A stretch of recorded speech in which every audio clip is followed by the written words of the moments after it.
அனைவருக்கும் வணக்கம். இந்த வீடியோவில் பார்க்க போகிற விஷயம், இன்றைக்கி கோவில்களிலே பார்த்திங்கன்னா கூஷ்மாண்டம், அதாவது பூசணிக்காயிலே தீபம் ஏற்றுகிறாங்க. இது சரியா அப்படின்னு சொல்லி பல பேர் கேட்குறாங்க. இந்த கூஷ்மாண்ட தீபம், அதாவது பூசணிக்காயில் தீபம் ஏற்றுறது பூஜைகளில் மட்டும்தான் சொல்லப்பட்டிருக்கு.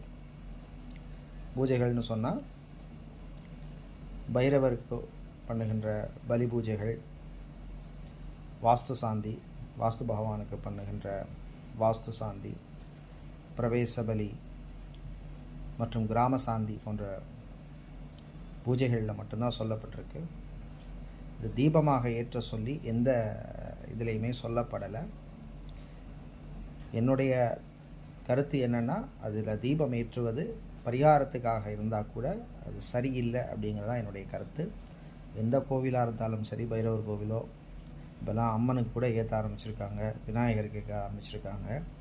என்னை பொறுத்தவரையில் அது தவறு, தப்பு. இதனால் உங்களுக்கு பாவங்கள் தான் கொடுமே தவிர நிச்சயமாக நன்மைகள் கிடைக்காது அப்படிங்கிறது என்னுடைய கருத்து. அதனால் அந்த கூஷ்மாண்ட தீபம், பூசணிக்காய் தீபம் ஏற்றுவதை தவிர்ப்பது நல்லது. பரிகாரத்தில் எங்கேயுமே அதை பற்றி சொல்லவே இல்லை. நம்மளாக ஏற்படுத்தின சில விஷயங்களில் இதுவும் ஒன்று. மீண்டும் சந்திப்போம்.